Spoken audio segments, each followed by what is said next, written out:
स्वागत है आपका एनवीएस पॉडकास्ट के नए एपिसोड में। और किस्सा है रश्मि का। रश्मि बताती है कि उनका एक रिश्तेदार है जिसने उनका घर बर्बाद कर दिया, लेकिन उससे पहले वो कुछ ऐसा बताना चाहती है कि जो उसके साथ कई सालों से है। हमने कई ऐसे लोग देखे हैं जो पैरानॉर्मल एक्टिविटीज को फील कर पाते हैं, बाकियों से कुछ ज्यादा ही। रश्मि भी उनमें से एक है, और वो उसके साथ आज से नहीं बचपन से है। रश्मि कहती है कि ये जो किस्सा है तब से शुरू हुआ जब ये सभी दोस्त एक साथ खेलने जाते थे। इनके जो पिता हैं वो एक पुलिस अधिकारी हैं, और इनका जो तबादला है वो एक छोटे से कस्बे में हुआ। अनलाइक जो बड़े शहरों में पुलिस के क्वार्टर्स होते हैं, जो यहाँ पर क्वार्टर्स थे कुछ अलग तरह के थे। यानी कि फ्लैट्स वगैरह नहीं थे, क्वार्टर थे, उसके पीछे आंगन था, बड़े बड़े पेड़ थे, काफ़ी जो हवादार घर थे, पुराने घर थे। ये कहते हैं कि शायद हो सकता है कि अंग्रेजों के ज़माने के हों, बड़ी बड़ी दीवारें, मोटी मोटी दीवारें। अब इनकी उम्र 9 साल के आसपास थी, और बहुत जल्दी ही इनके बाकी सारे बच्चों के साथ भी दोस्ती होगी, क्योंकि सबके जो पेरेंट्स थे वो भी मतलब फादर थे, मेनली वो भी पुलिस में थे। अब उसकी वजह से ये खेलने जाते गर्मियों की छुट्टियों में।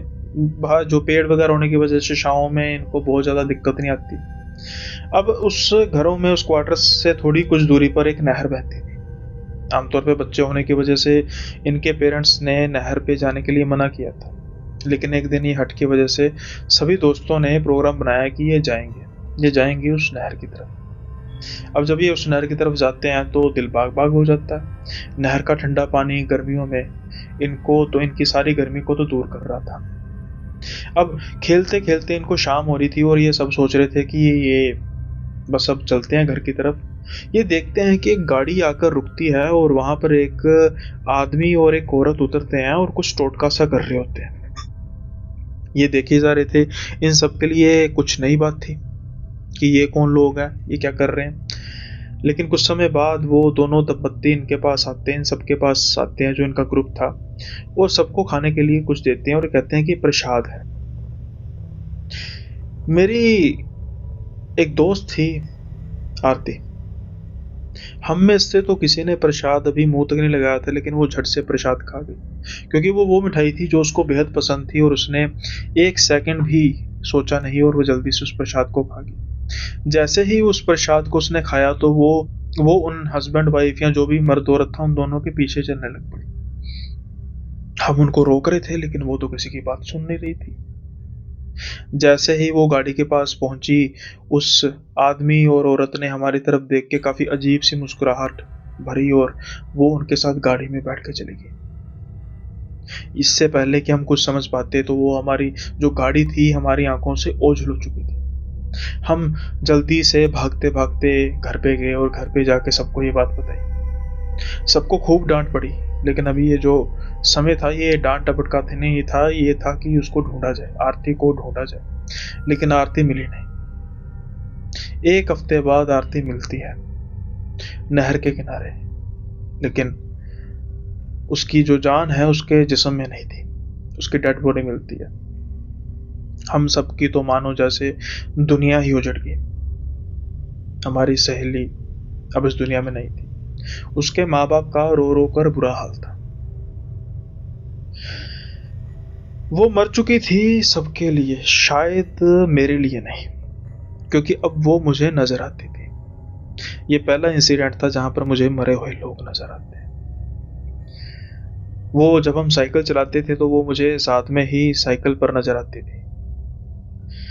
मैंने कई बार अपने परिवार में बताया कि मुझे आरती नजर आती है, लेकिन वो मानते नहीं थे। साइकियाट्रिस्ट को भी दिखाया, लेकिन वहां पर भी मेरी जो रिपोर्ट से बिल्कुल ठीक आई। अब ये सब कुछ जब चल रहा था, मुझे वो आरती नजर आती थी। वो मुझसे बातें करती थी। वो कहती थी कि वो जो अंकल आंटी है ना, मैं उनके साथ गई। फिर वो मुझे एक जंगल में ले गए।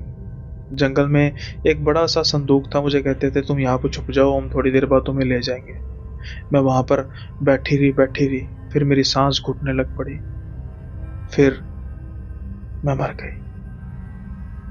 अब मैं इस दुनिया से जाना चाहती हूँ, पर मैं अपने माँ बाप के साथ जाऊंगी, मैं उनके बिना नहीं जा सकती। लेकिन उसके माँ बाप तो जिंदा थे, फिर ऐसा कैसे हो सकता था कि वो उनके साथ जाए। कभी कभी जो हम सोचते हैं कोई दूसरा उसको करने की ठान चुका होता है, और ये हर बार मुमकिन नहीं होता कि वो कोई दूसरा, कोई इंसान या कोई प्रेत ही हो, वो कुदरत भी होती है। अब आरती और मैं तो बस वैसे ही सहेलियां थी। मैंने देखा कि मेरे माँ बाप तो यकीन करते नहीं है, तो मैंने उनको बताना भी छोड़ दिया, और आरती मेरी हर बात में मदद करती थी। जैसे जैसे मैं बड़ी होती जा रही थी तो मुझे वो हर एक आने वाली मुसीबत से बचाती थी। ठीक ऐसे ही जैसे एक दिन मुझे आरती फटाफट भागी भागी मेरे कमरे में आती है और कहती है, जल्दी से अपने और अपने परिवार को घर के बाहर लेके जा, जल्दी से लेके जा। मैं अचंभित नहीं थी, मुझे था कि शायद कोई ना कोई गड़बड़ है। मैं जल्दी से अपने भाई को कहती हूँ, भाई बाहर निकल। भाई तो निकल जाता, लेकिन पिताजी तो थे नहीं घर पे।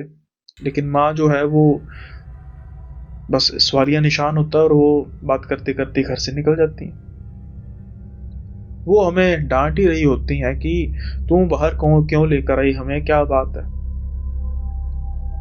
देखते ही देखते जलजला आता है, इतना भयंकर कि मकान गिरते हैं हमारी आंखों के सामने, बहुत से लोग मरते हैं। क्या आप जानते हैं कि उन मरने वाले लोगों में से आरती के माता पिता भी थे। कुछ दिन बीतते हैं, मुझे आरती नजर आती है फिर से, और वो कहती है बस मैं अब जा रही हूँ। मैंने अपने माता पिता को साथ लेकर जाना था, अब मैं वापस तुम्हें कभी नजर नहीं आऊंगी। हमारी दोस्ती यहां तक थी। लेकिन मैं कभी इस बात को समझ नहीं पाई कि मेरे साथ अक्सर ऐसा होता क्यों है। अब मैंने हायर एजुकेशन करनी थी, उसकी वजह से मुझे बड़े शहर में जाना पड़ा, और मेरे नाना नानी एक बड़े शहर में रहते हैं। वहाँ पर मैं रहने के लिए जाती हूँ। मुझे तीसरी मंजिल का कमरा दिया गया होता है। सुख सुविधाएं सभी थी, एसी वगैरह लगा था, ताकि तीसरा कमरा इसलिए था कि वहाँ पर बहुत ज़्यादा इंटरफेरेंस किसी की हो ना और आराम से बच्ची पड़े। अब मैं रात को सो रही थी तो जो मेरे बिल्कुल साथ में चेयर थी ना, मुझे अचानक वहां पर लगता है कि जो मेरी नानी जी है ना, वो बैठी हुई है। वो बड़े गुस्से से मेरी तरफ घूर रही है। मैं काफी ज्यादा हैरान थी कि नानी जी तो हो ही नहीं सकती। मैं जल्दी से जाकर लाइट जलाती हूँ और वहां पर कोई होता नहीं। अब मैं इतनी कॉन्फिडेंस से क्यों कह रही थी कि नानी जी हो नहीं सकती, क्योंकि नानी जी के घुटनों का ऑपरेशन हुआ था, वो तो चल फिर ही नहीं सकती थी, तो फिर एक ऐसी औरत तीसरी मंजिल तक कैसे आ सकती है। सुबह सुबह मैंने नानी जी से बात की। नानी जी डर गई और उन्होंने फिर ग्रह पर शांति के लिए हवन वगैरह कराया, और कुछ दिन सब कुछ ठीक रहा। लेकिन उसके बाद फिर एक एंट्री होती है। आप सोच रहे होंगे कि मैंने कहा था कि एक इंसान घर को बर्बाद कर देता है, ये वही इंसान था।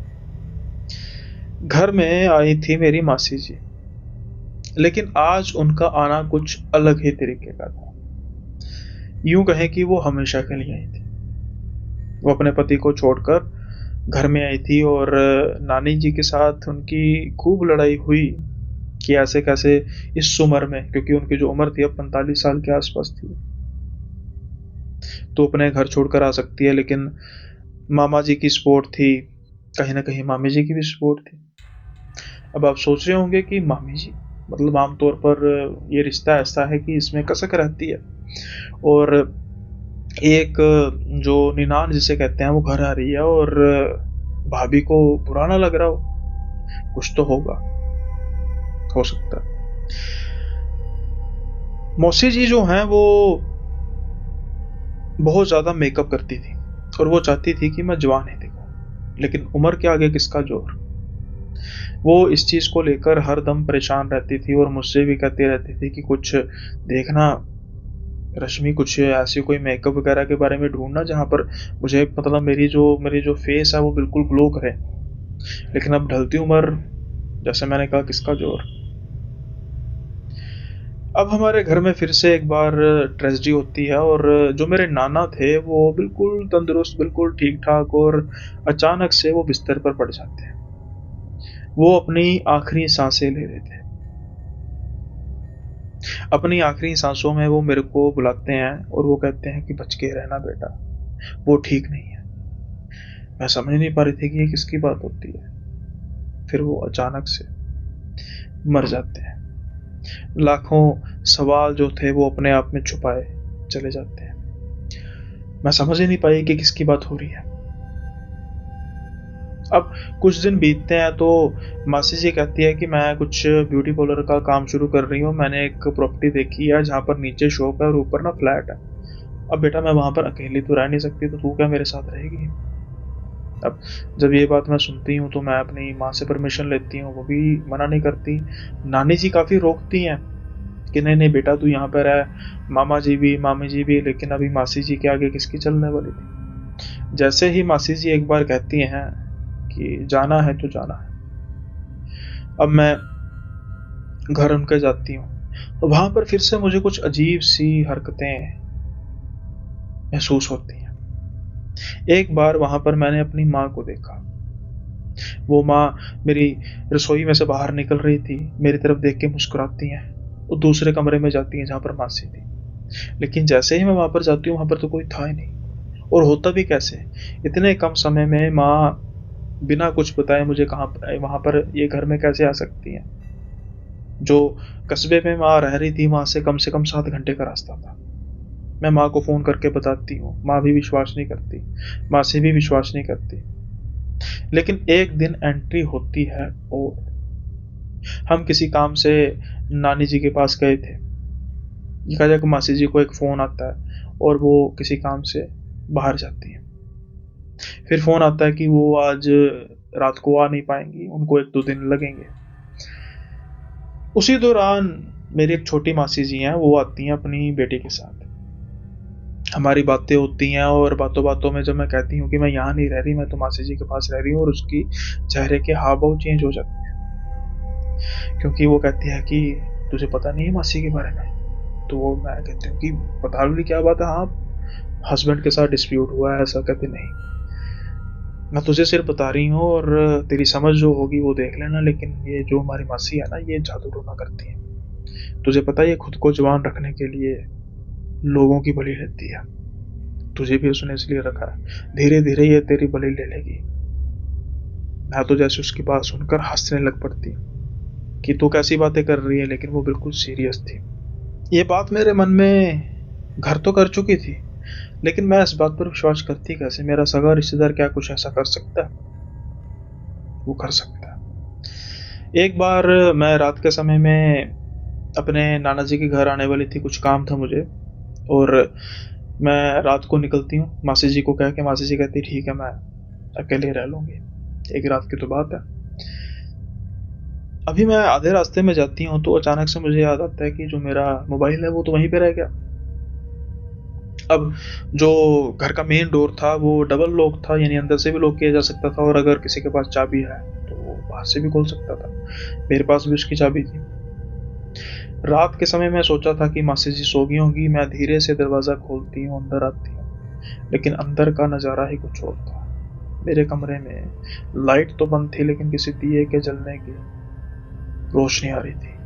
मैं देखती हूँ मेरी मासी वहाँ पर फर्श पर बैठी हुई है, मेरी फोटो उसने रखी हुई है वहाँ पे, और वो कुछ तंत्र मंत्र कर रही है। मैं उसे देख के डर चुकी थी और मैं जल्दी से फिर आती हूँ बाहर। आज मुझे इस बात का एहसास हो चुका था कि मेरी मासी मेरे साथ कुछ गलत कर रही है।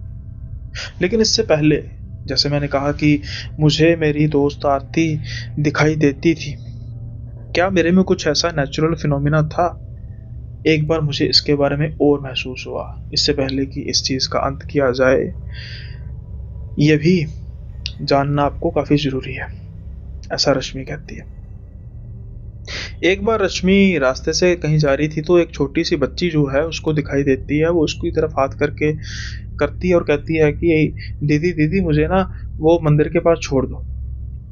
कहती है कि मंदिर में क्या है? तो कहते हैं मैं मेरे ना माता पिता वहां पर है। तो मुझे काफी गुस्सा लगता है कि इतनी छोटी बच्ची ये सड़क पर कर क्या रही है। अब मैं स्कूटी पर उसको बिठाती हूँ और स्कूटी उतार के कहती हूँ कहाँ तरफ है, किस तरफ है। वो इशारा करती है मैं वहां पर देखती हूँ, जब दोबारा देखती हूँ वहां पर कोई बच्ची होती नहीं। इधर उधर देखती हूँ, इतना ढूंढने के बावजूद भी वो बच्ची नजर नहीं आती।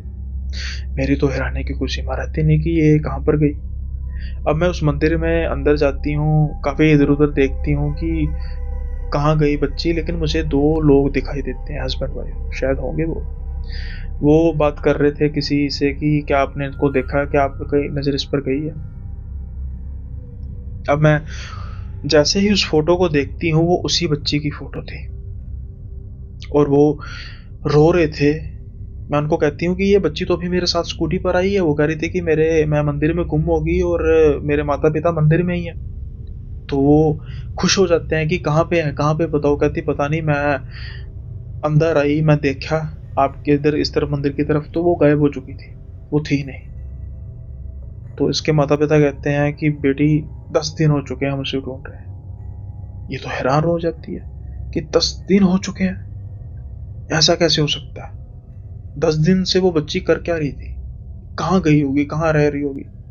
अब मैं भी उनको ढूंढना शुरू कर देती हूँ, उनके साथ बच्ची को ढूंढना शुरू करती हूँ। फिर से वो मुझे दूर एक झाड़ियों के पास उसकी स्कर्ट जो होती है वो दिखाई देती है। मैं बड़े गुस्से के साथ भागती हूँ कि तू कर क्या रही है। जैसे जैसे मैं उसके पास जाती जा रही थी, वो बिल्कुल खड़ी मेरी तरफ देख के मुस्कुरा रही थी और वो कहती थी कि मेरी माँ बाप को दीदी मेरी जगह बता देना, मैं उस आगे झाड़ियों के पास हूँ। मैं काफी हैरान होती हूँ कि झाड़ियों के पास हूँ। मैं इधर उधर देखती हूँ कि इसके माँ बाप है कहाँ, और दोबारा से देखती हूँ तो वो थे ही नहीं। अब मैं जल्दी से भाग के माँ बाप के पास जाती हूँ, कहती हूँ कि मुझे वो फिर दिखाई दी, वो उस झाड़ियों के पास है। जल्दी से उस झाड़ियों के पास जाया जाता है। जैसे हम झाड़ियों के अंदर जा रहे थे, वैसे वैसे बदबू आ रही थी। कोई अनहोनी की जो आशंका थी वो हमें महसूस हो रही थी। वहां पर एक कमरा था जिस पर एक जो दरवाजा जो लगा हुआ था वो लॉक था बाहर से, और शायद वो कोई पुराना वॉशरूम होगा, समथिंग जो भी होगा, वहां से बदबू आ रही थी। पुलिस को बुलाने के बाद जब उस कमरे को तोड़ा जाता है तो वहां पर उस बच्चे की लाश होती है। वो बिल्कुल ठीक थी, मतलब कोई किसी ने गलत काम नहीं किया था। वो मरी थी भूख प्यास से। ये उस एरिया का वो इलाका था जहां पर कोई आता जाता नहीं था। शायद ये बच्ची गलती से वहां पर चली गई, उसने दरवाजा बंद किया और दरवाजा लॉक हो गया। उसके बाद वो चिल्लाती रही लेकिन कोई उसके आसपास आया नहीं और वो मर गई। ये ऐसा दूसरा इंसिडेंस था जहां पर मुझे किसी की आत्मा नजर आई। शायद मैं उसकी मदद कर सकी उसकी लाश को ढूंढने में। अब हम फिर वापस आते हैं मासी के किस्से पर। अब मुझे मासी का जो सब कुछ था ये पर्दाफाश हो चुका था। कहीं ना कहीं मुझे लग रहा था कि शायद नाना जी भी इसी की वजह से तो नहीं मरे, क्योंकि वो कह रहे थे कि बच के रहना। अब मैंने ये सारी बात अपनी माँ को बताई, लेकिन मेरी माँ ये बात मानने के लिए तैयार नहीं थी। मैंने कहा कि मैंने अपनी आंखों से देखा है, लेकिन वो फिर भी नहीं मानी। मेरी शिक्षा खत्म हो चुकी थी, उसके बाद मैं मासी के घर रही नहीं, मैं वहीं पे रही। मासी गाये बगाए घर पे आती, नाना जी के कोशिश करती, लेकिन मुझे उसके इरादे पता लग चुके थे। लेकिन सिलसिला यहीं पर खत्म नहीं हो रहा था। एक दिन मेरी मासी आती है मेरी माँ के घर। उस दिन के बाद से हमारे घर में काफी कलह रहने लग पड़ी। मैं इस चीज का जो साक्षात इसका इसका जो कारण था अपनी मासी को समझती थी। कुछ महीनों बाद हमें पता लगा कि जो हमारी मासी है वो काफी ज्यादा सीरियस है, बहुत ज्यादा उनकी हालत बुरी है। मैं तो जानना चाहती नहीं थी, लेकिन मेरी माँ पता लेने जाना चाहती थी, क्योंकि उनको यह बताया गया था कि शायद वो बच भी पाएंगे कि नहीं।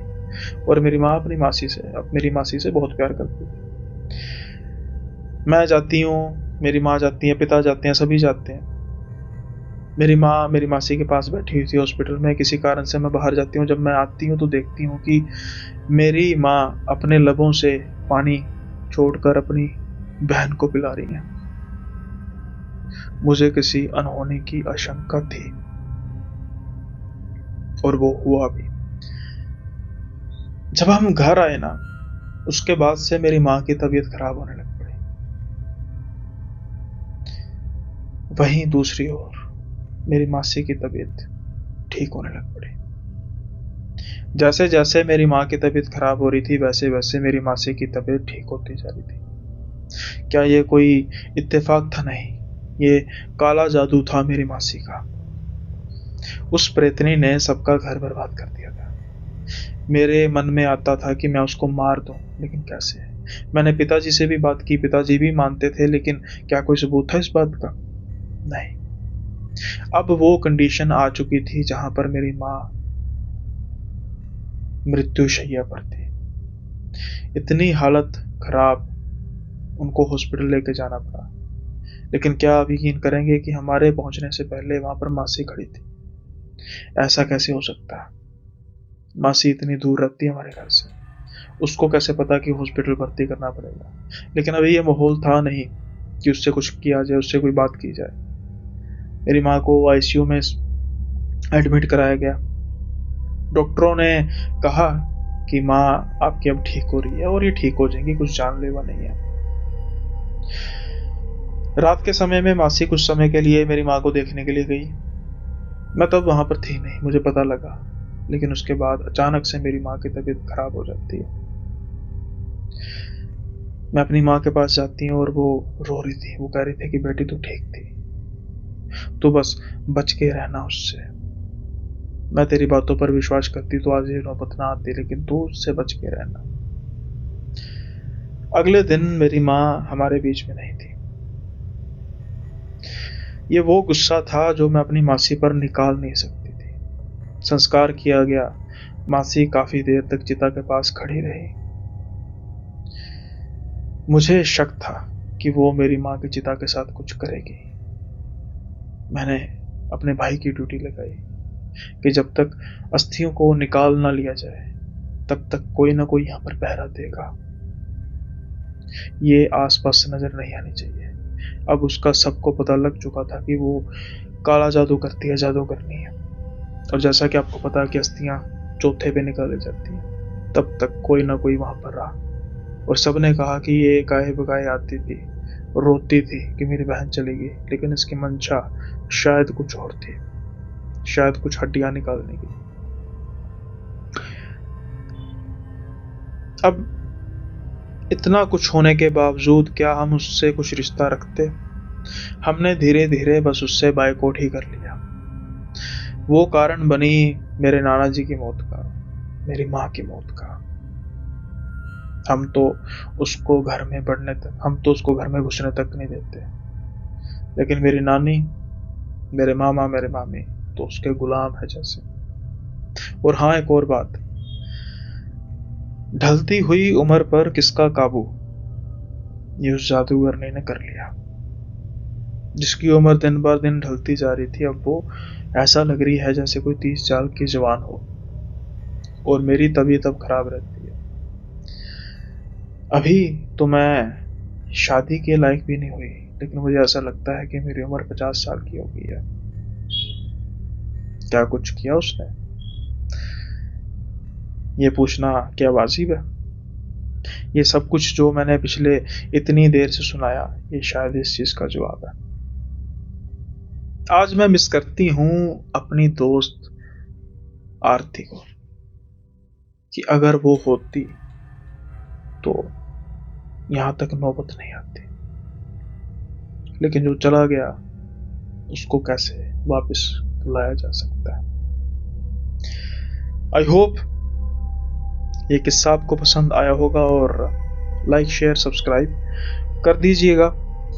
अब हम बढ़ते हैं कमेंट सेक्शन की ओर, और एक सजेशन है, ये है गगन बाबा 20631 जी की तरफ से, जो रेगुलर व्यूअर है हमारी। वे कहते हैं, सुनील भाई love you brother, question answer का कोई वीडियो बनाओ कि जिसमें हम आपको सवाल पूछें और आप जवाब दें। हर हर महादेव, जय भोलेनाथ की, ओम नमः शिवाय। गगन बाबा, पंजाब अमृतसर, गुरुआं दी धरती। तो विचार किया जा सकता है इस पे। मैं सोच रहा था कि ये तो जो पॉसिबल है ना गगन भाई, ये तो लाइव में ही पॉसिबल होगा, क्योंकि इसमें थोड़ी सी अटेंशन भी हो जाती है। लाइक कि अब लेट्स से मैं अगर पोस्ट में डालता हूँ तो फिर कई लोगों को नज़र आएगा, कई लोगों को नज़र नहीं आएगा, तो सोचते हैं लाइव करते हैं जल्दी से। और हाँ भाई, एक मैं बातों बातों में थोड़ी सी व्यवस्था की वजह से चीज़ भूल चुका था कि रिसेंटली अभी 5,000 सब्सक्राइबर हो चुके हैं। तो आप सबका बहुत बहुत धन्यवाद। ऐसे ही चैनल बढ़ता रहे और आपको एंटरटेनमेंट मिलता रहे और मुझे मोटिवेशन, उसके लिए बहुत बहुत धन्यवाद। गगन जी का मैंने जवाब दे दिया है। और अब इसके अलावा अब हम बढ़ते हैं अगले कमेंट की ओर। अच्छा, एक थोड़ी सी क्लैरिफिकेशन थी, वही दे लेते हैं भाई। मैंने कितनी बार कहा कि आप प्लीज़ यार वीडियो को ना थोड़ा सा ध्यान से पढ़ा कीजिए, एपिसोड ध्यान से सुना कीजिए। एपिसोड 137 में जो एक कहानी थी जिसमें इंटरव्यू देने के लिए जाता है एक बंदा, वापस आता है, स्टेशन में कुछ होता है, अपने साहिल सधोत्रा जी कहते हैं कि सर आपने बोला था कि वो 70 साल पहले इंटरव्यू देने गया था, वो जब जिंदा तो होगा ही, आप उनको समझा रहे हो। मतलब मैंने कहा था ना कि भाई ध्यान से। दूसरा, उन्होंने कहा एक 33.36 के 70 साल पहले फ़ोन। साहिल भाई, अगर आप मेरी ये सुन रहे हैं तो प्लीज़ आप वीडियो को दोबारा सुनिए। 1947 में काट छांट हुई और वो जो स्टेशन है बंद हो गया।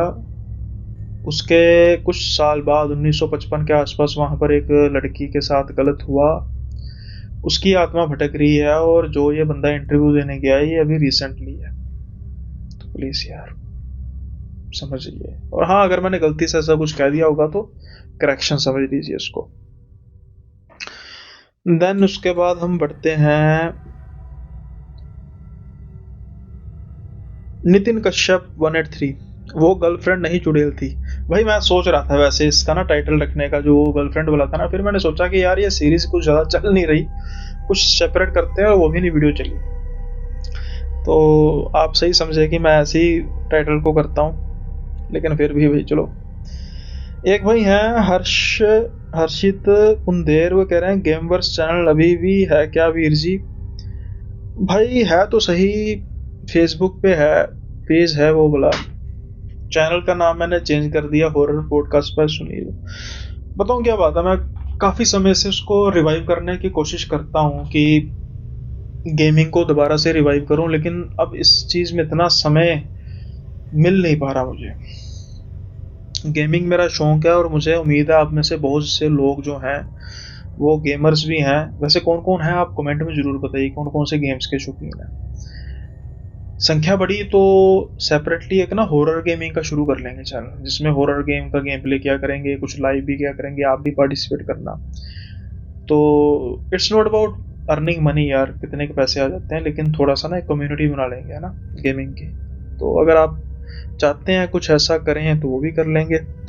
तो ये हल्के फुल्के कुछ क्वेश्चंस थे जिसके बारे में मैंने आपको बता दिया। और